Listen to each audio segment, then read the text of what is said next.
Hoje estamos no nosso terceiro encontro, terceira live do Intensivão do Gerenciamento de Resíduos.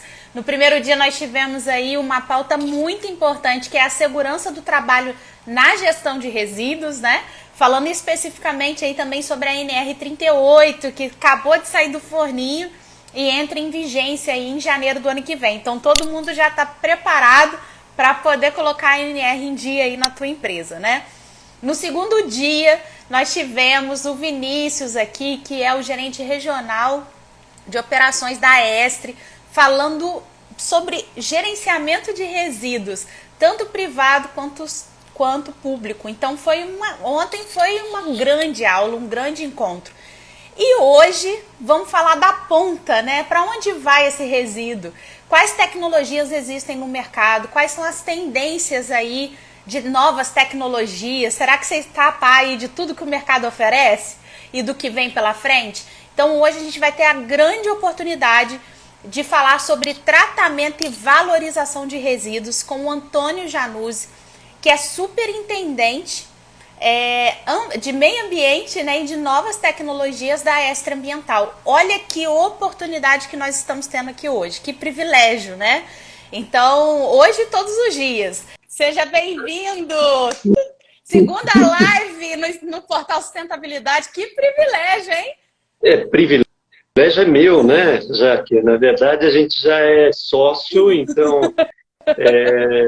eu fico bem feliz de poder estar conversando com você de novo aqui, trocando algumas experiências.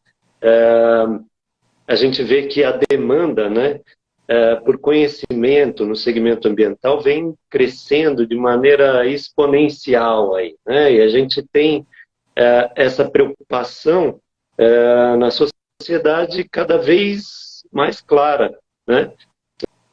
A gente vê que a sociedade está se mobilizando, pressionando para que sejam realizadas as práticas corretas, melhores práticas, o que a gente vai deixar para as gerações futuras. Então, é sempre bom ter um momento desses para a gente refletir e trocar aqui as experiências, né? E Januzzi, na primeira live que você teve aqui conosco, a gente falou muito sobre CDR, né? Que é o combustível derivado de resíduos. E aí, quando foi dando o finalzinho do nosso encontro ali da live, todo mundo falou, não, tem que ter mais, já acabou, não é possível. E pediram um segundo encontro com você. E hoje você está aqui honrando essa solicitação de todo mundo, viu? Então, muito obrigada. E eu vou te pedir um favor. Para quem ainda não te conhece, né, se você puder contar um pouquinho sobre a sua jornada profissional para nós, como é que você chegou aí ao cargo de superintendente de meio ambiente e novas tecnologias, né, da Estre Ambiental.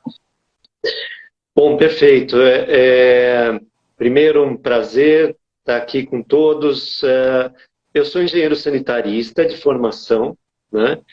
E da época que ainda não existia engenharia ambiental. Então, o que existia de mais próximo era a engenharia sanitária, que dentro da sua grade, né, do seu currículo, tinha aí muitos temas afetos. Então, a gente acabou entrando meio que na aventura nessa engenharia que era nova ainda e que não se tinha muito claro o valor, né, dessa ramificação, uma vez que a maioria dos cargos nas indústrias ou nas empresas de saneamento, etc., eram ocupados por engenheiros civis, mecânicos, eletrônicos, químicos, ou seja, não existia uma formação específica para isso, né? Então, eu acabei me formando, seguindo essa trilha, e o meu primeiro emprego foi na Prefeitura de Campinas, que é um município aqui grande do estado de São Paulo, bastante relevante, né, que tem uma grande população e, por sorte, eu comecei a minha carreira nessa instituição, cuidando aí de 3 aterros, né? 2 aterros. Você começou assim, já? Exato. Tá bom, então, né? Desculpa aí. eu recebi esse presente, mas que foi ótimo, foi uma formação super importante. Eu aprendi muito com pessoas que hoje são mestres aí, que estão na ABLP e nas associações afins, né? Mas lá a gente tinha um desafio, dois aterros desativados que eu precisava recuperar e um aterro sendo implantado. Então foi um momento gratificante, aprendi bastante com aquilo e consegui aí, despertou mais do que nunca meu interesse pelo assunto resíduos, né? A partir daí eu entrei na Cavo, que era uma empresa do grupo Camargo Correia, e que acabou me dando a oportunidade de fazer uma série de especializações lá fora. Fui morar na Alemanha para tentar trazer as melhores práticas para cá. Na época, só existiam aterros, a gente ainda não falava direito de instalações dedicadas para resíduos industriais ou resíduos especiais, nem nada disso. A gente foi buscar um pouco desse conhecimento lá fora e dentro da Cavo acabei tendo uma série de oportunidades dentro de instalações que hoje são até de outro grupo, mas que são relevantes, né? E vim para a Estre ainda com essa demanda, né? De trazer novas tecnologias, de trazer inovação, de colocar a empresa a par do que tem de mais recente, né? Com relação a desenvolvimento aí tecnológico de tratamento, destinação, valorização de resíduos, que a gente vê que é uma mecânica que está se desenvolvendo de uma maneira bastante rápida, constante, e a gente vê cada vez mais claro a inversão do conceito, né? Então, aquilo de não existe mais resíduo mesmo, né? A gente tem aí uma mistura de componentes que podem ser valorizados de alguma maneira. E o grande segredo é encontrar essa receita, né? A gente sabe que os resíduos são diferentes em cada local, a gente tem uma corrente, uma gravimetria, uma composição diferente. Eu não tenho uma receita única, a gente tem que formar uma receita customizada para cada local, para cada realidade. Então, esse é o desafio que eu assumi na Estre e desde então venho cuidando disso. Nossa, adorei esse ponto de vista. Você parou de ver o resíduo como resíduo há muito tempo. Enquanto nós estamos aqui falando lixo é resíduo, você já está falando resíduo é matéria-prima. Muito bom. Excelente. E na Estre Ambiental, a gente pediu para os convidados aqui todos os dias falar um pouquinho sobre a empresa. Aí eu gostaria de aproveitar esse momento com você para você também mostrar a empresa através da sua visão e falar um pouquinho das unidades, onde ficam, trazer para a gente um pouquinho mais sobre a Estre. Tá bom. Bom, assim, para quem está acompanhando, né, esse curso, vocês já ouviram alguns vieses da Estre, então eu vou dar uma complementada, na verdade, com relação um pouquinho do histórico e da atuação da empresa, mas de uma maneira resumida, como o tema hoje é tecnologia, eu vou seguir por esse caminho, né? Então, a Estre é uma empresa relativamente nova, né? Ela foi criada em 99, então teve uma evolução bastante rápida dentro desse mercado do meio ambiente que a gente sabe que ainda está em formação, né? E ela sempre teve esse viés muito grande de inovação, de desenvolvimento, de tecnologias, de trazer o que é de mais novo e mais adequado para cada uma das regiões. O pensamento sempre foi esse. Então, ao longo da trajetória da Estre, foram sendo adquiridas ou adicionadas tecnologias e tipos de tratamento para os diversos resíduos que a gente tem, né?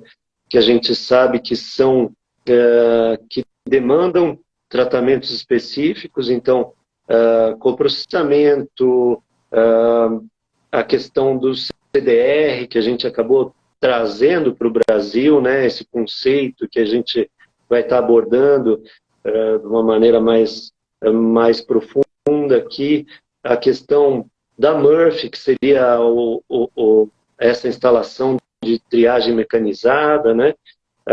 Uma série de tecnologias de tratamento de RSS, de RCC, ou seja, tudo isso a empresa foi incorporando, né, para poder oferecer cada vez mais uma paleta de serviços maior, que seja mais compreensiva, mais aplicável para cada realidade, tá? Inclusive, desde o público privado até o público, né, até o serviço público, para que a gente possa atender da melhor forma possível os diversos clientes. Nossa, muito legal. E Janus, você é um especialista, né, em desenvolvimento, assim, em pesquisa e desenvolvimento de novas tecnologias. E aí eu queria aproveitar esse momento para te perguntar quais tecnologias hoje são aplicadas para os resíduos sólidos urbanos e também, assim, o que você vê a médio e a longo prazo com relação a essas tecnologias? Bom, pessoal, senta que lá vem história.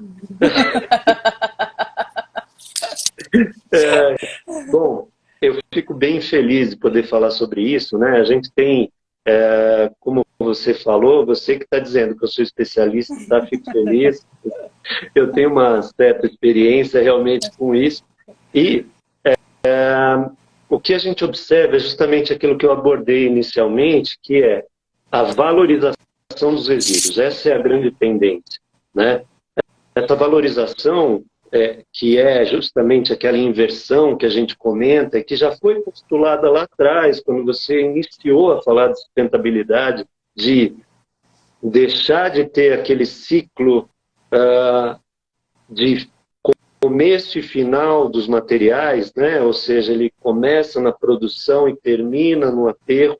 Não, como que a gente pode tornar essa economia cíclica, né? Como que eu posso retornar os materiais para diversos ciclos, sejam eles dentro da própria empresa, fora ou em outros ciclos que sejam afins. Então, o que vem acontecendo? Primeiro, quando a gente fala de resíduo urbano, né? O nosso resíduo domiciliar, como todos sabem, existe uma composição do resíduo domiciliar e que no nosso país é especialmente desafiadora, né? A gente tem aqui um percentual alto de orgânicos, então normalmente acima de 50% de resíduos orgânicos gerados nas nossas casas,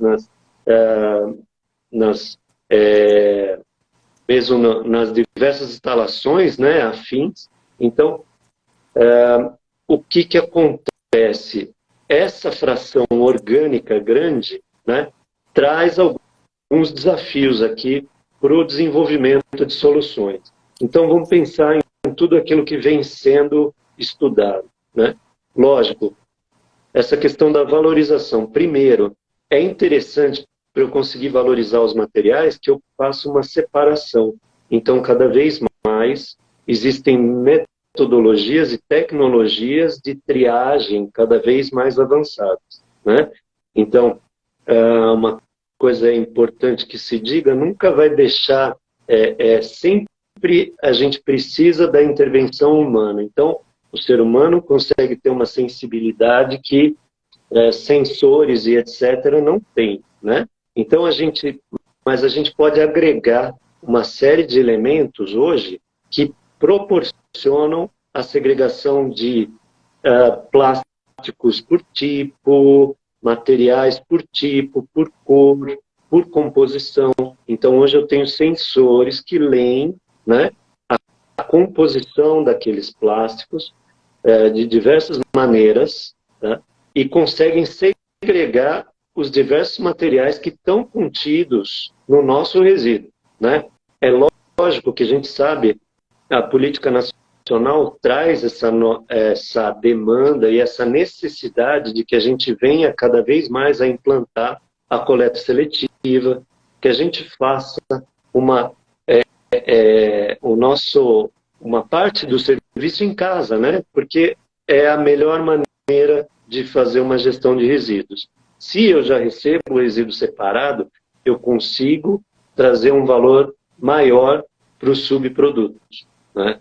Então, se eu já recebo o material seco separado do material úmido, né, como é realizado em algumas cidades, inclusive Curitiba, é lógico que eu já tenho uma possibilidade de uma valorização, de uma recuperação do material muito maior. Mas, sabendo que hoje no Brasil a gente ainda tem índices muito pequenos de coleta seletiva, né? É lógico que a gente vê os municípios preocupados e cada vez implementando mais, mas ainda é um percentual muito pequeno. Então, na maioria das vezes, a gente vai precisar fazer uma triagem, seja ela da maneira que for.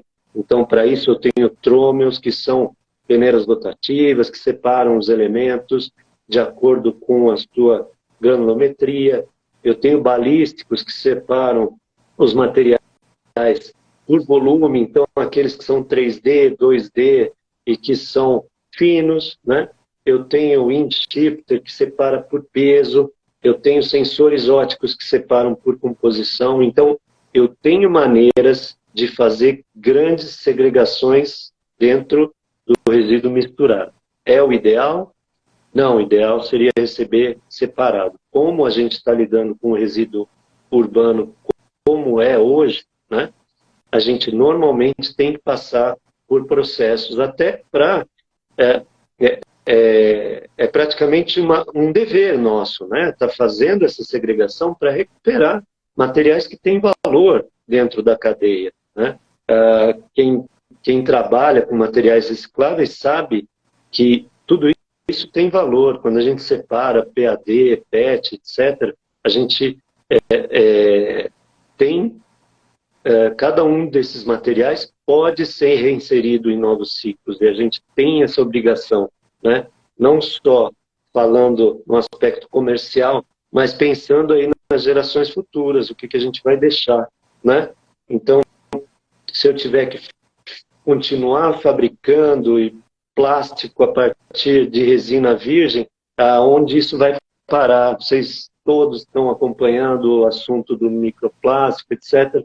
Ou seja, o que eu puder fazer para recuperar os materiais, eu devo realizar. Então, primeiro, essa fase de triagem, daí vamos pensar, aquilo que eu não consegui triar, eu tenho uma fração orgânica grande que tem algumas possibilidades. Então, lógico, existe a compostagem, que é mais conhecida. A compostagem não é simplesmente deixar o material apodrecer num terreno, né? A gente sabe disso. Então, a compostagem envolve relações de carbono e nitrogênio. Eu preciso saber quais materiais para que isso funcione de uma maneira adequada. Então, eu preciso fazer as bactérias se desenvolverem, consumirem, se reproduzirem, né? E fazerem o serviço para formar um composto de qualidade. Então, não é qualquer coisa. E quando eu faço a segregação do orgânico em trômeos, etc., é lógico que eu vou ter uma certa contaminação por plástico, vidro, etc. Então, o composto precisa ser bastante trabalhado, tá? Outra alternativa de gestão, eu acho que de gestão aeróbica, de gestão anaeróbica, esses processos estão cada vez mais sendo desenvolvidos e cada vez mais fazendo parte de um processo, não sendo, como não são, uma única solução. Então, vou pegar todo o resíduo da cidade de não sei onde, vou pôr tudo no digestor. Não é uma solução. A gente sabe, o que vai ser digerido é a fração orgânica, o resto não, né? Eu vou formar uma sopa de letrinha. Então, o ideal é fazer a combinação disso tudo, né? Então, a gente vê nascendo aqueles tratamentos mecânicos biológicos, né? Que é uma combinação dos dois. E materiais que têm poder calorífico, a gente produzir, por exemplo, o CDR, né? Então, para isso, existe toda uma série de tecnologias que estão sendo desenvolvidas para isso. além dos próprios tratamentos térmicos, que cada vez estão sendo mais desenvolvidos. A gente sabe que o mass burning, que é a incineração, ficou com um nome ruim, funciona, ela atende aos parâmetros de lançamento de emissões atmosféricas, não é mais aquilo que a gente tinha lá atrás, que no Brasil, em 1970... Que era queima, né? Exato, alguns incineradores que eram fornos, né? Então, assim, não tinha nenhum cuidado com a emissão atmosférica, acabou passando uma imagem ruim. E existe, lógico, todo um controle que precisa ser feito de emissões, mas que hoje é muito avançado. Então, é uma tecnologia adequada, assim como existe todo um desenvolvimento nas tecnologias de pirólise, gaseificação e outros processos térmicos que estão cada vez mais possibilitando também a valorização de resíduos através do seu poder calorífico. Tá? Nossa, eu acho que, de uma maneira são muitas resumida, opções, né? Assim, exato. São muitas. E se deixar, eu fico falando até amanhã aqui, só essa. Né? Então, vou para a próxima.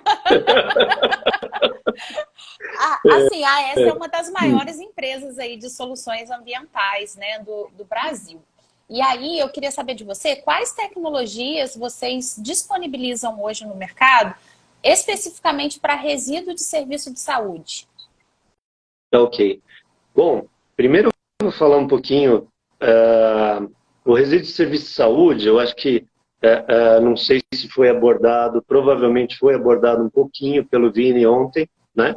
Mas existe toda uma regulamentação para o resíduo de serviço de saúde e existe uma gestão adequada para o resíduo de serviço de saúde, né? Então a gente tem aí a sua classificação, que está ali na RDC 222. Então, antigamente, quando a gente falava de resíduo hospitalar, você colocava tudo dentro de um bolo e jogava no incinerador, né? Hoje a gente sabe que existe uma maneira de fazer uma gestão adequada dos resíduos de serviço de saúde. Então, eu tenho as classes A, B, C, D e E. O Vinícius já falou, ou sigo já? Não, pode seguir, pode seguir. Tá bom. Então, só de uma maneira resumida, para todo mundo que está ouvindo, existem classes de resíduos de serviço de saúde, né? Dentro dessas classes, eu tenho a A, que de uma maneira resumida é infectante. Eu tenho a B, que é de resíduos químicos. A C, que é de resíduos comuns, ou seja, nos hospitais, nas clínicas, etc. Eu tenho resíduos comuns e que não entraram em contato com o paciente, podem ser destinados de maneira como um resíduo comum, né? Como um resíduo domiciliar. Aí eu tenho o resíduo classe D, que seria aquele radioativo, que hoje existe uma regulação no país, a gente tem que entrar em contato com a Comissão Nacional de Energia Nuclear. Nenhuma empresa pode realizar esse tipo de tratamento de resíduo radioativo, e a classe E, que é de pérfuro cortantes, que também é relacionada a agentes infectantes. Então, o principal, é lógico, que seria a classe A e E, né?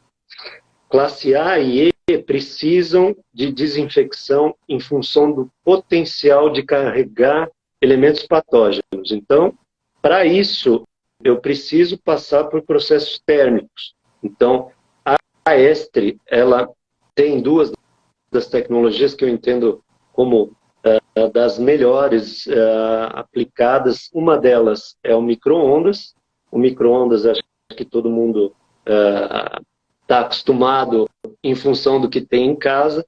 Então, o que vocês observam quando estão aquecendo qualquer coisa no micro-ondas é a possibilidade de você aquecer de dentro para fora. Então, eu tenho uma efetividade no tratamento muito grande, né? Então, qual que é a busca quando eu trato um resíduo de serviço de saúde? É eliminar os elementos patógenos. Então, eu tenho que garantir que ele sai sem a viabilidade desses elementos. E, para isso, por exemplo, no caso do micro-ondas, eu tenho, primeiro, uma injeção de vapor, uma trituração, uma injeção de vapor, ele passa por uma sequência de magnetrons que induzem micro-ondas, né, que são ondas de baixa frequência, e aquecem aquele resíduo da mesma maneira que o nosso micro-ondas faz, esse que a gente tem em casa.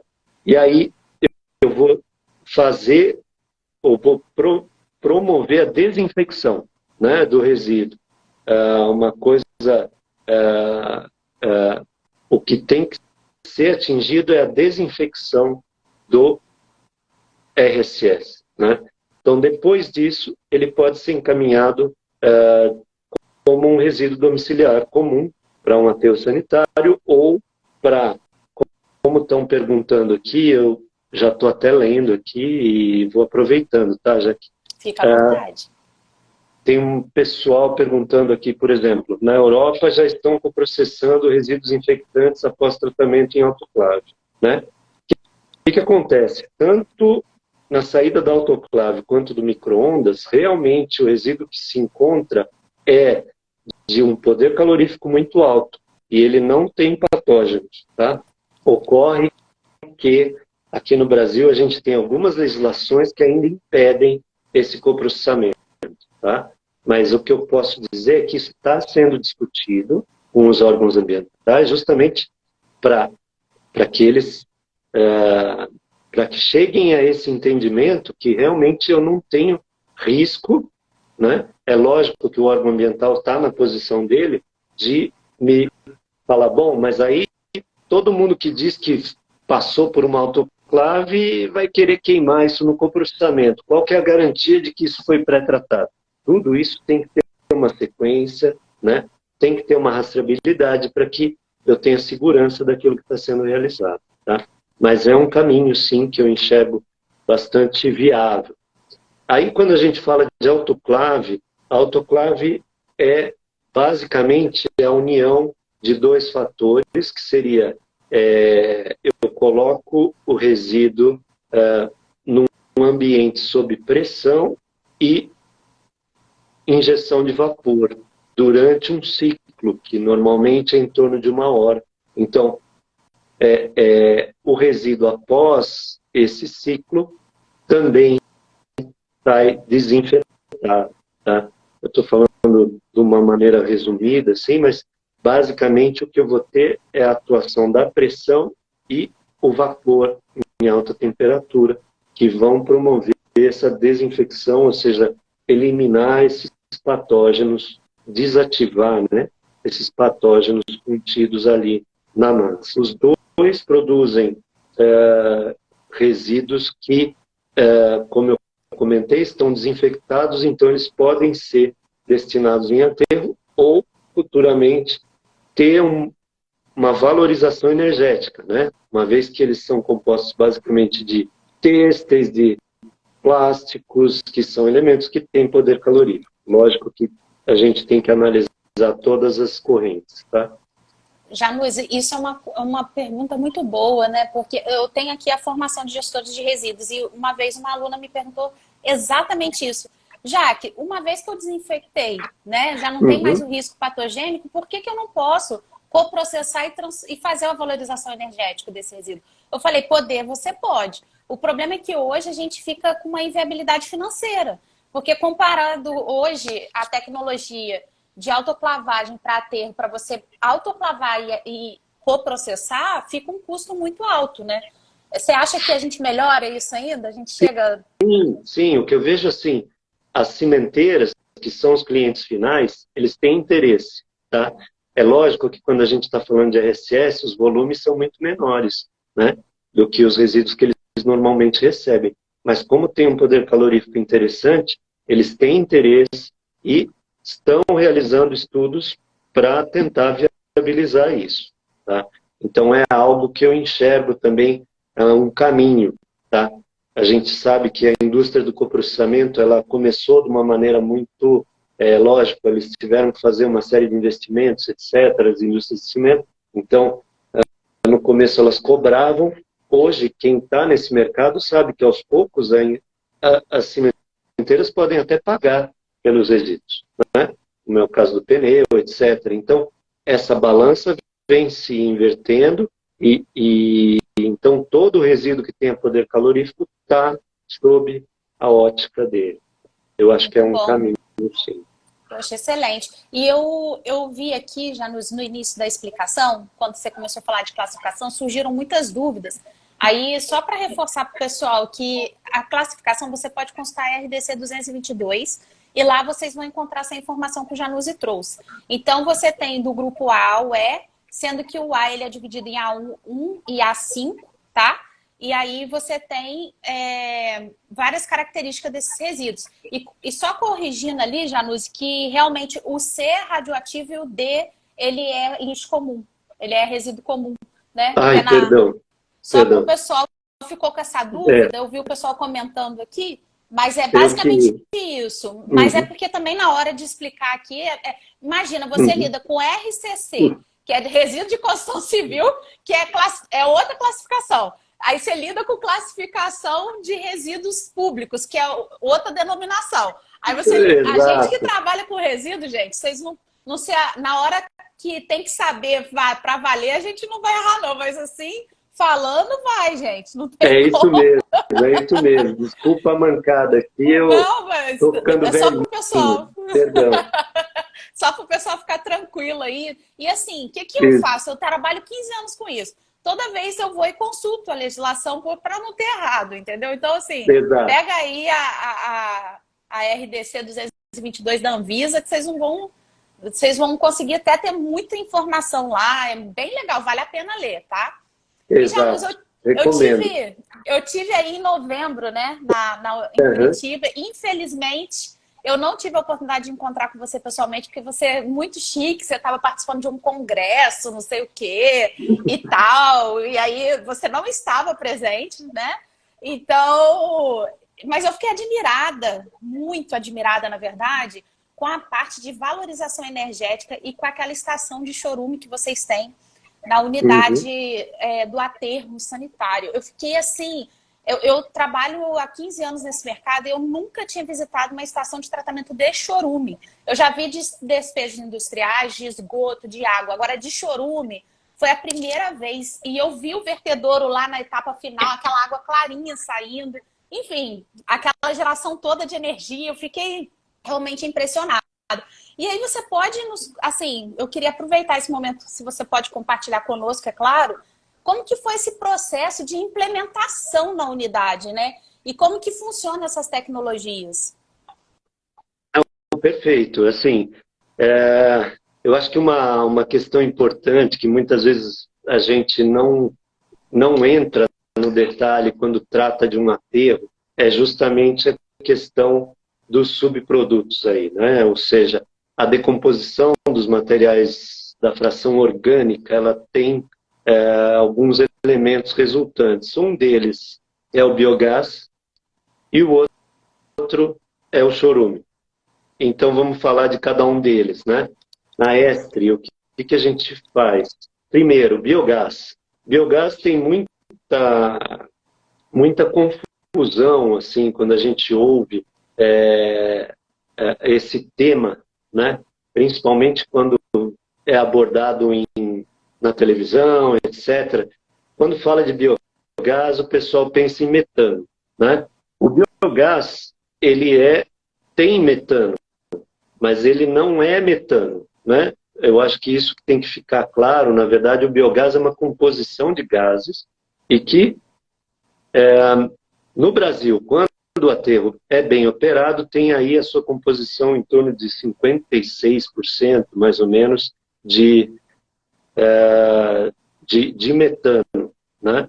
O restante é CO, eu tenho H2S, eu tenho siloxanos, etc., que são elementos que não necessariamente, ou até pelo contrário, não são interessantes para queima, né? Então, quando eu falo de biogás de aterros sanitários, existem algumas alternativas. É lógico que hoje em dia a gente precisa valorizar esse elemento.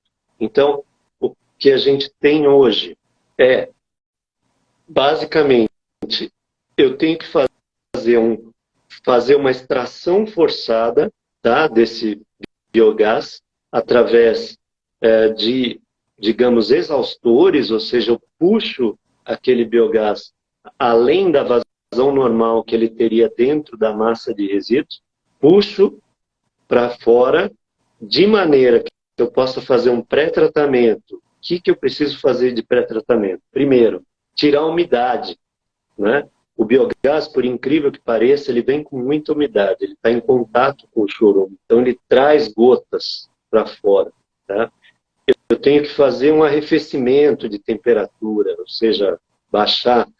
Eu tenho que remover algumas partículas que podem danificar os próximos passos. E eu, muitas vezes, tenho que fazer uma dessulfurização, ou seja, tirar a parte, o H2S, quando ele for importante, e os siloxanos, que são elementos que têm a sua composição acílica. Então, isso tudo eu preciso remover antes de enviar para o que a gente envia hoje, que são motogeradores.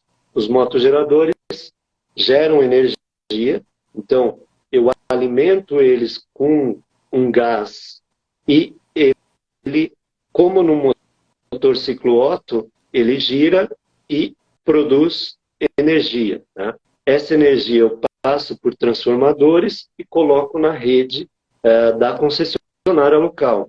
Então, eu gero grandes volumes. Hoje, nos aterros da Extra, a gente está falando algo em torno de 15 mega por hora, né? Então, é um volume bastante alto, né, de energia sendo colocado na rede através das distribuidoras, tá? Isso pode ser fornecido para indústrias, para serviços públicos, para o que fizer sentido, né? Então, essa é uma das valorizações quase que obrigatórias hoje, né? Porque, lembrando, se eu seguir simplesmente a legislação, eu só preciso queimar na ponta de cada flare, o flare individual, né? O dreno de gás que a gente fala. Mas, com essa captação forçada e introdução em motogeradores, eu consigo gerar energia. Outra alternativa que vem sendo muito desenvolvida é a do biometano, que está muito em voga, está sendo muito comentado hoje em dia, que é justamente a questão de você trazer esses 56% de metano e levar ele a 96%, né? Como que eu faço isso? Eu faço através de sistemas de purificação. Então, eu vou remover aqueles outros gases que eu comentei com vocês para levar uma pureza maior para que ele fique equivalente ao gás natural. No caso do chorume, o chorume também é derivado dessa decomposição da matéria orgânica e ele acaba tendo em sua composição uma grande concentração de contaminantes, tá? Contaminantes predominantemente DBO, DQO, nitrogênio amoniacal. Então a gente fala aqui em grandes, de uma maneira simplificada, de elementos que trazem aí uma depressão, né, de oxigênio nos elementos. Então, isso eu preciso tratar para que eu possa lançar posteriormente num recurso hídrico. E o que a gente observa? Que o chorume, na maioria dos aterros, na maioria dos casos por aí, eles são lançados em estações de tratamento de esgoto, tá? A estação de tratamento de esgoto não é preparada para o chorume. O chorume é muito mais concentrado que o esgoto e tem elementos que não são comuns, né? Então, o que acontece? Nas estações de tratamento de esgoto acaba ocorrendo uma diluição, na verdade, porque é lógico que o esgoto é um volume muito grande, o chorume normalmente é um volume muito pequeno, perto do esgoto gerado por um município. Então, isso acaba sendo diluído e no final toda essa composição atende os parâmetros. Mas a gente fez questão de estabelecer um sistema de tratamento efetivo para o chorume, para que eu desse conta dele inteiro ali, não precisasse lançar numa estação de tratamento de esgoto. Então, eu tenho uma sequência, de uma maneira resumida, de denitrificação, nitrificação, ou seja, eu preciso quebrar o nitrogênio amoniacal, que é a amônia, que é um elemento, inclusive, que prejudica o tratamento biológico. Então, faço a denitrificação, a nitrificação, depois o físico-químico todos conhecem, a gente está falando de floculação, decantação, eu faço as partículas e os elementos ruins se agruparem, ganharem peso, decantar, para que eu possa remover ele, né? Depois eu ainda passo por uma sequência de MBR, que seria uma ultrafiltração. A ultrafiltração, nanofiltração e osmose reversa são basicamente tratamentos através de membranas.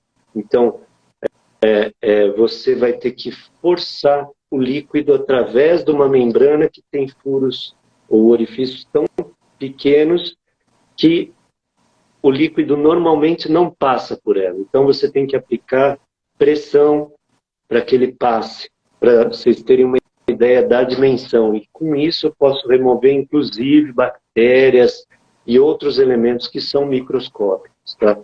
Então, quando a gente fala e ouve de Israel que eles precisam pegar água do mar, porque eles não têm água doce, né? No Brasil a gente tem sorte aqui, mas eles fazem isso através da osmose reversa, né? Eles trazem uma água que tem sais, e esses sais ficam retidos na membrana. Então, a gente usa essa tecnologia para o tratamento do chorume. Depois da ultrafiltração, passo ainda por um filtro de carvão, e a gente obtém realmente um efluente que, na maioria das vezes, o tratado é melhor do que a qualidade do rio que eu lanço. Hoje a gente sabe que os rios, a maioria dos rios, né, do Brasil, isso inclusive estava no jornal hoje, estão contaminadas de alguma maneira. Então, a gente, na verdade, acaba até contribuindo para uma descontaminação do recurso hídrico. Tá? É isso que eu imaginei, porque todo esse processo e mais as membranas, eu até ia brincar que dá até para beber essa água se bobear no final. É só jogar cloro que está ali, se bobear, habitável para consumo. Nossa! Realmente, assim, dependendo da membrana que você utilizar, você remove toda a carga bacteriana, todos os sais, todos os elementos. É lógico que você vai ter uma água que não tem sais, então ao mesmo tempo, é lógico, ela não tem nada. É uma água que não tem muito valor da gente bebendo, mas também não causa nenhum. Exato. Não tem nenhuma contaminação. Tá? Nossa, isso. Excelente. Eu trabalhei muito tempo numa fábrica de pneus. E quando o fiscal do órgão ambiental ia visitar a estação de tratamento, a prova que a estação estava funcionando era mostrar para o fiscal, era beber a água ali tratada, né, na frente do fiscal. Aí o fiscal fala, aí eles ofereciam, você aceita? Eles, não, muito obrigada. Deixa, né? Eu tô feliz só de ver o laudo aqui, tá tudo bem. Exato.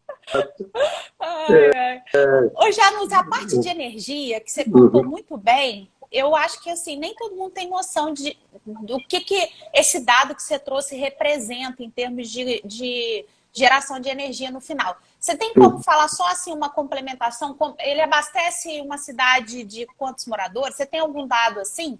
Para o pessoal ter noção Esse volume gerado seria suficiente para uma cidade de 200 mil habitantes. Né? Então é bastante representativo. Tá?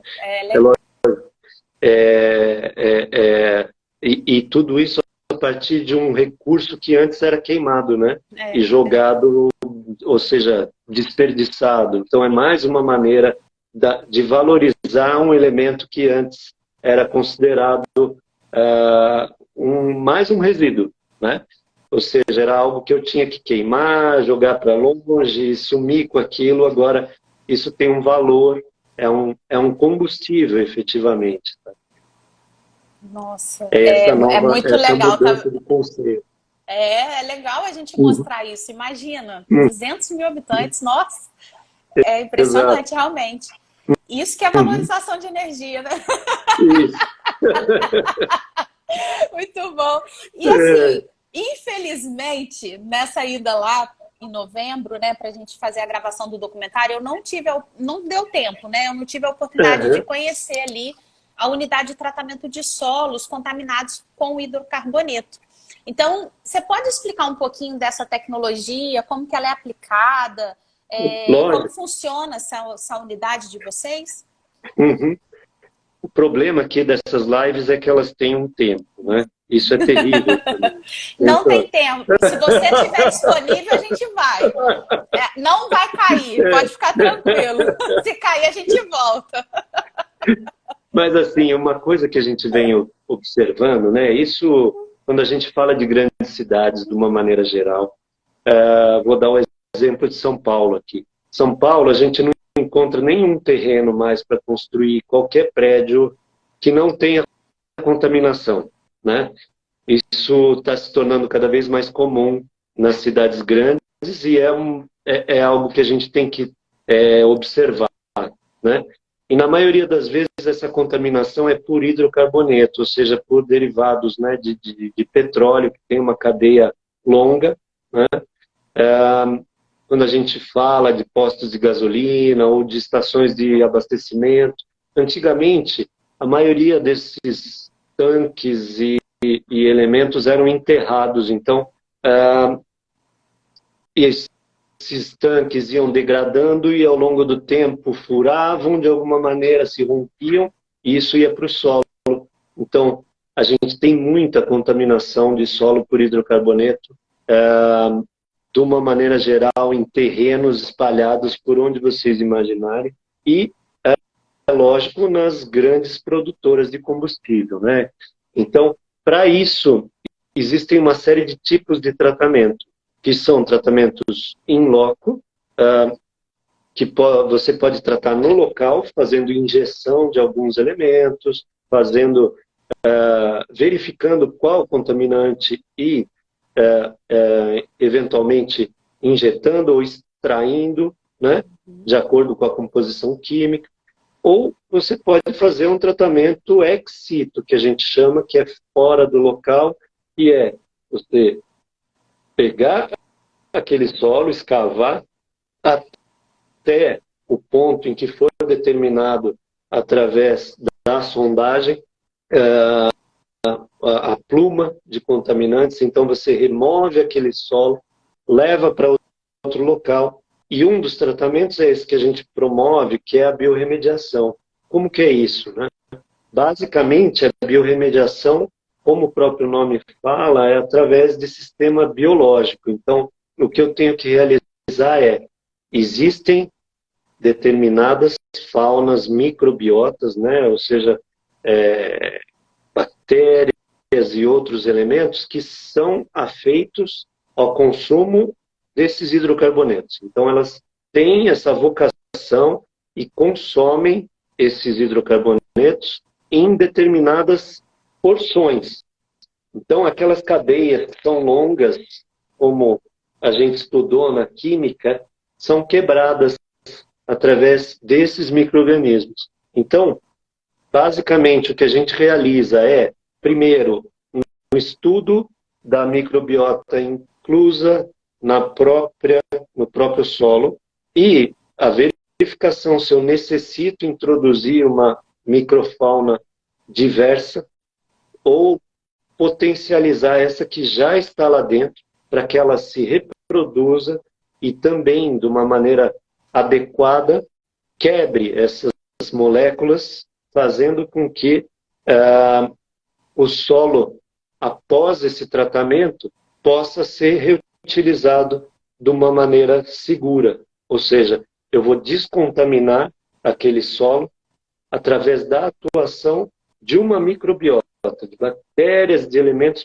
microbiológicos que vão consumir o hidrocarboneto. Especificamente, eu posso utilizar esse solo depois, ou da onde ele veio, da onde ele foi escavado, eu posso devolver esse solo, ou utilizar, por exemplo, como cobertura num aterro operado, tá? Como é o caso aqui da CTR de Fazenda Rio Grande. Tá? Então, aquele solo pode ser utilizado para cobertura ou devolvido, descontaminado para o gerador. Tá? Eu tô rindo aqui, Januse, porque logo no início da nossa live você falou sobre o conceito de olhar para o resíduo como matéria-prima. Tá aí o exemplo, né? Você transforma o solo contaminado em matéria-prima para cobertura na operação do aterro.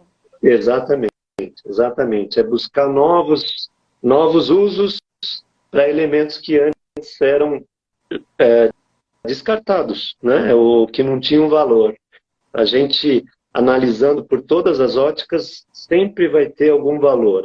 Alguém tem essa necessidade, algum ciclo tem essa demanda. O importante é a gente conhecer esse ciclo e que transformação os elementos precisam passar para que entrem nesse novo ciclo. Muito bom, muito bom. E vou fazer uma pergunta para você, porque eu sei que eu posso mandar aqui que você mata sem problema nenhum. Se não for o que está combinado, eu não respondo. É uma dúvida minha. Porque, assim, esse tratamento de biorremediação, vocês levam ele para uma planta por uma unidade. Mas se a gente estiver falando de uma área com passivo gigante, né, você conseguiria tratar em loco? Sim, sim. Tá? Então, em loco é isso. A gente tem como tratar de maneira biológica também, através da biorremediação. Eu posso introduzir aquela cepa, aquela comunidade, a microbiota no local, assim como eu posso fazer tratamentos químicos também, né? Aquilo que a gente comentou. Dependendo do elemento, às vezes faz mais sentido ser químico, outras mais biológico. Mas quando a gente fala de hidrocarboneto, o biológico é uma boa solução, porque, digamos que ela não deixa traços de outros elementos que foram introduzidos. Tá? Nossa, muito bom. É porque existem, né? Eu trabalho já trabalhei muito com investigação e remediação de áreas contaminadas, e a remediação ambiental é sempre um desafio, né? Cada projeto é único. Sim, exato. E por isso que eu te perguntei se é possível. Né? Exato. Às vezes a gente até opera com multitecnologias, porque uma só não dá conta. E aí, por isso que eu te perguntei, porque pode ser, então, uma alternativa, né? Complementar aí. Sim, pode ser em loco também. Perfeito. E, assim, uma tecnologia ainda pouco conhecida por muitas pessoas é o CDR, né? Que é o combustível derivado de resíduos. A nossa primeira live você falou muito disso, só que tem muitas pessoas que estão aqui hoje que não teve essa oportunidade de ver o seu show da primeira live. Aí você pode explicar para a gente um pouquinho o que é o CDR, o que é esse combustível derivado do resíduo, né? E como que funciona o processo desde o momento que ele chega na unidade até ele virar um combustível? Perfeito. Bom, o CDR agora, desde a última vez que a gente comentou e falou dele, já teve uma série de desdobramentos. Então, muitas vezes agora você já fala de CDRI, CDRP, CDRU. Então, o CDR é combustível derivado de resíduos. Né? O que é esse conceito? Basicamente é você aproveitar as parcelas que têm poder calorífico do resíduo. Então, quando a gente fala de resíduo urbano, aquilo que a gente comentou, 50% é orgânico, tá bom?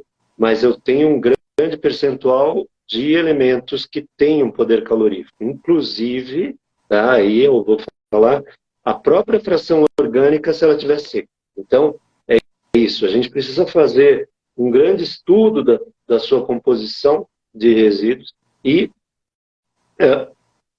basicamente, fazer uma separação dos elementos e uma conformação de granulometria para que ele possa ser usado como combustível em outros fornos, caldeiras que demandem, né, um combustível alternativo. Então, vamos pensar no RSU, né? De uma maneira resumida, como eu comentei com você, a gente sempre precisa fazer uma triagem, né? Então, por mais que isso não seja, digamos, obrigatório, apesar de ser, é sempre recomendável que a gente faça uma segregação primeiro. Então, eu vou fazer, sempre tem que ter um rasga-saco, primeira fase, porque o nosso resíduo vem em saco, né? O nosso resíduo domiciliar, então eu preciso expor esse resíduo, passo por um rasga-saco. Posso ter um trômel, que seria onde eu vou separar granulometria, né? Então, o resíduo que normalmente tem abaixo de 70, 80 centímetros, predominantemente é orgânico, tem maior peso, vai sair nessa primeira peneira, tá? Depois eu passo por elementos que podem ser um balístico, como eu comentei, que separa os elementos que rodam daqueles que são planares. Então, cada um deles vai ser encaminhado para um local. Eu tenho como valorizar o planar? Sim, planar é o quê? Um plástico filme, papel, papelão, etc. E tal. Uma coisa importante que a gente sabe, o papelão, quando misturado com fração orgânica, ele perde muito do seu valor, né? A gente sabe que ele úmido perde muito do valor, então é bonito a gente falar, puxa, mas na gravimetria eu tenho 15% de papel papelão. Você não vai conseguir recuperar tudo isso, né? É importante que a gente tenha essa consciência. Então, até por isso, aquilo que eventualmente não for recuperado pode virar o CDR, né? Então, toda essa sequência de fazer essa primeira preparação, depois, eventualmente, ou eu coloco uma esteira com pessoas segregando os materiais que me interessam, ou eu ponho sensores ópticos, etc. E posso fazer toda essa sequência para remover aqueles materiais que tenham melhor colocação no mercado. Aquilo que sobrar, que for para frente, normalmente tem um poder calorífico interessante. Então, eu vou passar por um wind shifter, vou passar por algum elemento que separe os leves dos pesados, né? E esse leve, ele vai ter um poder calorífico muito bom. Esse é o que a gente chama de CDR. O outro, mais pesado, ele tem que ser analisado. Na maioria das vezes ele tem um conteúdo de cloro maior. Então eu tenho que ter cuidado, porque vocês todos sabem que a queima, para qualquer processamento térmico, o cloro não é adequado. Então a gente tem que tomar cuidado com isso, tem que fazer uma análise muito profunda desse CDR pesado. Ele pode sim ser reutilizado, colocado de novo no ciclo, pode ser utilizado da maneira que ele se encontra, tudo depende das análises, né? E também tem a possibilidade, né, de usar, isso, você proporcionando, secando muitos dos elementos, você também consegue utilizar como CDR, tá? É lógico que qualquer processo de secagem através de combustíveis vai ser extremamente caro. Normalmente a equação financeira não para em pé, tá? Mas existem uma série de possibilidades cada vez maiores de aproveitar as frações, tá? Então, o objetivo é criar um substitutivo de combustível. Então, eu preciso ter um poder calorífico acima de um determinado teor, né? Isso varia aqui no Brasil, ainda falando aqui de São Paulo, a gente tem acima 47, quem tiver curiosidade, eu acho que partiu na frente com relação ao CDR, estabeleceu uma série de parâmetros o processamento e para a constituição do CDR. Então, que era um pouquinho do que faltava, porque inicialmente, digamos, o pessoal colocava uma esteira, tirava ali aquilo que interessava, o que sobrava era CDR. Não é bem assim. A gente precisa fazer uma adequação da composição e da granulometria final, porque quem vai utilizar na frente, seja caldeira, seja forno de cimento, seja o que for, necessita de determinadas características. Então, se o elemento tiver muito enxofre, isso é ruim para a cimenteira. Se ele tiver acima de 1% de cloro, estou falando, não é nem isso, já não é adequado. Então, tudo isso precisa ser, eu preciso efetivamente montar uma mistura que seja adequada para um processamento sem prejudicar o próximo passo, que seria o equipamento que vai queimar, seja ele o que for, como eu comentei. Então, eu não posso alterar as emissões atmosféricas da caldeira ou do forno de cimento, etc. Eu preciso prover um combustível que tenha um poder calorífico constante. Também não adianta eu mandar um com 7.000 quilocalorias, outro com 2, né? Isso vai criar picos dentro da produção deles, que também não é interessante. Então, eu preciso mandar um combustível constante com características que sejam adequadas para cada um dos equipamentos. Se eu falo de caldeira, as necessidades são diferentes, as especificações são outras. Mas a beleza do CDR é justamente você poder, através dessas diversas etapas que eu comentei, montar uma mistura ideal, ou seja, confeccionar mesmo um combustível para que ele seja utilizado em outro equipamento térmico. Tá? Então, acho que o grande segredo é esse, e que cada vez mais vem sendo desenvolvido. Hoje, a necessidade do mercado do CDR é muito maior do que a produção. Tá? Então, hoje, o que for produzido de CDR é absorvido. Tá? Na verdade, as indústrias cimenteiras, caldeiras, etc., têm muita necessidade. A gente vê que é lógico que para eles faz todo sentido a substituição, né? Hoje eles usam coque de petróleo. O coque de petróleo, ele, além de de ter as suas características negativas, que a gente sabe, ele não é renovável. Então a gente está substituindo, né, por um elemento que queima tão bem quanto, é lógico que conservadas as proporções, tá? E de uma maneira adequada, de um elemento que antes era descartado, novamente encontrando um valor para algo que antes era considerado lixo, né, ou um resíduo, e hoje a gente sabe que é um combustível. Tá? Eu acho que é essa uma grande demanda, um grande viés aqui do setor de tratamento de resíduos que está cada vez mais sendo desenvolvido. Nossa, e uma coisa legal, assim, para quem não está acostumado ainda com a gestão junto às cimenteiras, né? Normalmente, os 3 parâmetros principais que eles pedem é granulometria, poder calorífico e teor de cloro.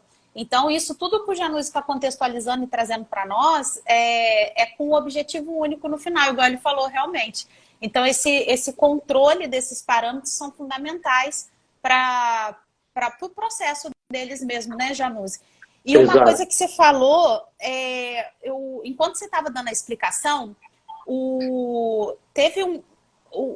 deixa eu ver se eu acho aqui, que é muito legal, o Ebert Menezes, ele é um seguidor nosso aqui, sempre está participativo conosco, e ele trouxe uma pergunta que eu quero até responder, e se você quiser complementar, você fica à vontade, porque é uma pergunta da maioria das pessoas. O CDR, assim, a categoria de catadores, de recicladores, tem medo dessa tecnologia, ele colocou aqui, né? Aí ele perguntou para nós aqui se a gente poderia explicar isso, se isso é uma ameaça ou não. E assim, o que eu queria te falar com relação a isso? o CDR ele não é inimigo das cooperativas, dos recicladores. Muito pelo contrário. Você imagina o seguinte, hoje no Brasil a gente não recicla nem 4%, nem 4% do volume de 84 milhões de toneladas que são geradas anualmente. A gente não recicla 4%. Ou seja, tem trabalho aqui de 96% ainda a ser trabalhado na coleta seletiva para os catadores, tá? Ou seja, a gente tem muito volume e poucas alternativas de tratamento. Então, todas as tecnologias que agregam no gerenciamento de resíduo, elas são muito bem-vindas. Eu falo aqui sempre, o nosso único inimigo aqui no Portal Sustentabilidade são os lixões. Esse é o nosso inimigo. O resto, tudo que puder vir de tecnologia, de inovação, é bom para o nosso país, tá? Porque hoje a gente está muito atrasado e a gente precisa melhorar o gerenciamento de resíduo do Brasil. Por isso, o portal está aqui promovendo esse evento, trazendo profissionais como o Jamuse, né? Dando uma aula para nós aqui a cada pergunta. Então, respondendo a sua pergunta, não é uma ameaça nesse sentido. Mas tem um sentido 2. Esse CDR, ele não vai lá fazer a coleta seletiva como os catadores. Ele está pegando o resíduo que chega na unidade de tratamento, que chega na disposição do aterro, que já ia ser aterrado, e ele pega esse resíduo e trabalha em cima dele esse trabalho todo de segregação. Ou seja, é um resíduo que já ia ser aterrado. Além do CDR promover um valor, né, energético para esse resíduo, ele deixa de dispor em aterro, aumentando o tempo de vida útil do aterro. É ganha-ganha, tá? Então, respondendo a sua pergunta, Herbert, é um ganha-ganha para todo mundo. Se você quiser complementar, você fica à vontade, mas é porque foi uma excelente pergunta, né? Porque eu acho que isso é a dúvida da maioria das pessoas. Sim, eu vejo essa preocupação muitas vezes, né? A gente participa de diversos encontros e realmente é um tema que preocupa, né, os catadores, e o que eu queria complementar é justamente o que você falou. Na verdade, os dois têm tudo para conviver de uma maneira bastante complementar, né? E com benefício para os dois, né? Então, assim, digamos, desde a instalação do CDR, a gente vai precisar de pessoas e que façam essa triagem e que trabalhem com condições ergonômicas adequadas, ou seja, vão estar trabalhando de uma maneira melhor. E é isso que você comentou. O resíduo que vai ser processado como CDR é o que já está chegando lá, não é o que vai ser buscado, né? Dos pontos que hoje são coletados pelos catadores. Então, a convivência tem tudo para ser o mais harmônica e complementar. Eu preciso dos catadores, né? Para que a qualidade do processo seja cada vez melhor. Muito bom. E aí, Janus, eu queria saber de você o seguinte, quais, assim, tipos de profissionais hoje da área ambiental, né, falando especificamente da área ambiental, trabalham na Estre Ambiental e quais são as suas funções, as suas formações, visto que eu estou trazendo essa pauta porque a gente está no meio de um evento de gerenciamento de resíduos. E tem muitos profissionais de formações distintas aqui, né, dentro do nosso evento. Então, quais tipos de profissionais hoje existem atuando dentro da indústria, dentro da empresa de vocês, né? Na verdade, assim, a gente tem uma multidisciplinariedade que é muito importante em qualquer empresa, né? Inicialmente, lógico que o engenheiro ambiental vai estar constando dos nossos quadros, assim como biólogo, técnicos ambientais, um minutinho só, desculpa, perdão, técnicos ambientais, geólogos, engenheiros sanitaristas, civis, químicos. Eu acho que, na verdade, a gente precisa, sim, de uma multidisciplinariedade. A gente precisa de pessoas que se complementem, que os conhecimentos e as aptidões preencham os diversos fatores da gestão de resíduos como um todo, né? Então, é lógico que engenheiros ambientais, técnicos ambientais, eles vão estar ao longo de toda a cadeia, mas a gente precisa desses outros atores, né? Quando eu falo de um tratamento de efluentes, eu preciso de químicos. Quando eu falo de uma MRF, eu preciso de mecânicos, engenheiros mecânicos. Então, cada tecnologia, cada realidade vai demandar, ainda mais para correr atrás de tecnologias, para desenvolver elas dentro da empresa e desse mercado, a gente precisa de uma multidisciplinariedade. Tá? Ó, vou puxar outra pergunta aqui, que a Conceito ESG fez, assim, que ela falou: infelizmente os catadores não são vistos como peça fundamental para isso acontecer. Eu não sei se você estava trocando aqui o contexto com outras pessoas ou se é referente à pauta, mas o que eu queria te falar com relação a isso? Hoje, dentro da gestão, por exemplo, de resíduos públicos de Curitiba, inclusive isso vai ser visto amanhã no documentário, eu te convido a participar. A própria ESRE faz a coleta de toda a cidade de Curitiba, tá? E a coleta seletiva, ela é adotada pelos cidadãos da cidade, que isso é incrível, que já coloca ali os resíduos segregados. Todo esse material que é recolhido, tá? Coletado, eles são direcionados para várias associações. Eu não lembro se era 68 associações, eu sei que tem muitas associações cadastradas. Então, todo esse material são direcionados. O que a gente está falando de CDR, eu não sei se ficou claro, isso não compete, isso não tem nada, assim, não é conflitoso. É uma outra etapa do processo, é aquele resíduo que ia lá para o aterro sanitário, né, que ia ser aterrado, que é feito ainda uma segregação dele, e a gente está falando de um volume em larga escala. Se a gente coloca os catadores para movimentar essa carga, a gente estaria regredindo. Ia voltar para aquele modo de lixão, onde tinha vários catadores expostos ali. Não é isso que a gente quer evoluir, né? Então, por isso que existe a coleta seletiva, por exemplo, em Curitiba, e por isso que nós estamos trazendo esse documentário amanhã para vocês poderem visualizar tudo que eu estou falando e tudo que os nossos convidados trouxeram de informação em todos os dias desses eventos. Então, tá realmente, assim, imperdível. Vocês têm que assistir esse documentário amanhã para vocês conseguirem visualizar tudo que nós estamos falando aqui, tá bom?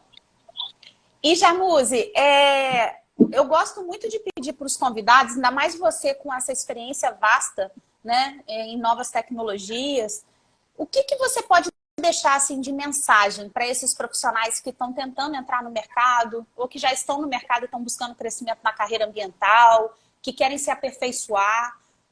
Qual mensagem que você pode deixar aqui ou conselho, né, para eles?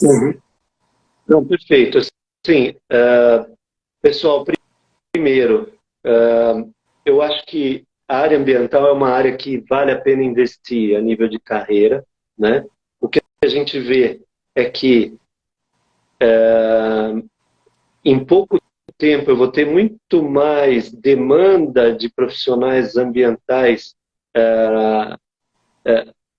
porque esse é um assunto que está cada vez uma importância crescente, numa exposição muito grande, temas como sustentabilidade, ESG.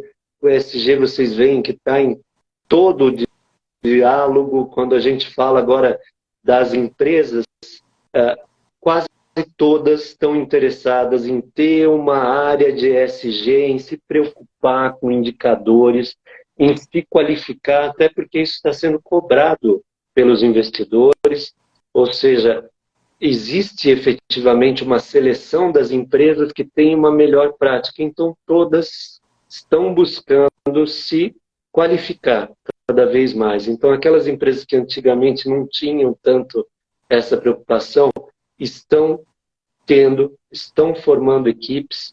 A área, falando só da nossa área de gerenciamento de resíduos, vocês podem observar que ela cresce e vem crescendo numa larga escala, uma vez que cada vez mais vocês sabem, através da política nacional, etc., a gente está precisando, os municípios precisam adotar melhores práticas, e para isso eles vão precisar contar com profissionais capacitados. Então, eu acho que sim, uma área interessante que deve, que deve ser perseguida. É muito promissora aqui para um futuro, e eu não falo de um futuro distante, um futuro próximo. Tá? É isso que eu posso deixar aqui como conselho. Entendam dentro da área ambiental o aspecto que mais te interessa, porque a área ambiental é muito vasta, ela tem muitos subtemas e a gente precisa entender qual é o de maior interesse e se aprofundar na medida do possível, né? Estudar, o estudo constante, a participação em eventos como esse é essencial. Tá? Então, a pessoa se atualizar de maneira constante, se aperfeiçoar, trazer, participar de novos cursos e estar em contato com essa comunidade que está sempre necessitando, sempre indicando e sempre trazendo oportunidades na área ambiental. Tá bom? Nossa, obrigada, Januse. E assim, eu vou deixar só um recadinho aqui antes de me despedir de você, que é o seguinte, a gente teve aí, apesar de eu não conseguir uma entrevista com você para o documentário, eu consegui 1h20 com você de live, estou muito satisfeita. Foi até bom não te ver lá para ser entrevistado, que aí você foi condicionado aqui por nós para participar. Então, muito obrigada, foi muito legal. E assim, quero convidar vocês, gente, a participar do lançamento do documentário amanhã, tá? Vai ser às 19 horas, o mesmo horário, só que lá no canal do Portal Sustentabilidade do YouTube. Então, nosso encontro amanhã é às 19 horas no canal do YouTube. Não se esqueçam disso, tá? É uma oportunidade única, porque vocês vão ver na prática tudo que foi falado esses 3 dias aqui. Então, não percam. Eu estou falando porque assim, o documentário está incrível. É um conhecimento que vocês não vão ter em outro lugar. Não tem como ter. A gente trouxe aí a gestão de resíduos sólidos urbanos e vamos falar da cidade mais limpa do Brasil, né? Que é Curitiba. Então, amanhã eu vejo vocês lá. Eu vou participar lá do chat, vou querer acompanhar, ver os comentários de vocês. Faço questão de acompanhar, tá bom? E muita gente tem perguntado sobre a formação de gestores de resíduos do Portal Sustentabilidade, né? Tá todo mundo empolgado, querendo estudar, querendo se aperfeiçoar. O que eu vou falar para vocês? Não compre o curso hoje, apesar dele estar disponível lá. Espera o término do evento, porque a gente preparou uma surpresa para vocês. Então, aguardem que vai valer a pena. Inclusive, o curso está vindo com uma nova, com mais informações, né? Agora é o Recicla-se 3.0. Então, esperem, não comprem hoje, tá bom? Se comprar, depois não vem reclamar, que eu não avisei. Espera. E amanhã eu encontro vocês lá, não percam, tá bom? E Januse, olha, que aula, hein? Que aula, que aula, que aula. Meu Deus, muito obrigada pela sua participação, obrigada por vir aqui hoje. E vou pedir também para vocês clicarem na setinha aqui, gente, ó, e seguir a Estre Ambiental, porque vocês vão ter a oportunidade de estar acompanhando tudo que a empresa faz. Na setinha aqui também segue o Portal Sustentabilidade para vocês acompanhar as notícias, os artigos, os vídeos, tudo que nós preparamos para fortalecer o seu conhecimento. Aqui vocês vão estar se mantendo atualizado, né? E profissional ambiental bom é profissional atualizado. Então, aqui é o lugar certo para você, tá bom? Januse, obrigada. Obrigado, minha amiga. Estamos à disposição aqui. O prazer é meu. Fale isso para mim para você ver. Vai ter live 3. Um abraço, Januse, pessoal. Muito obrigada. Até amanhã. Obrigado.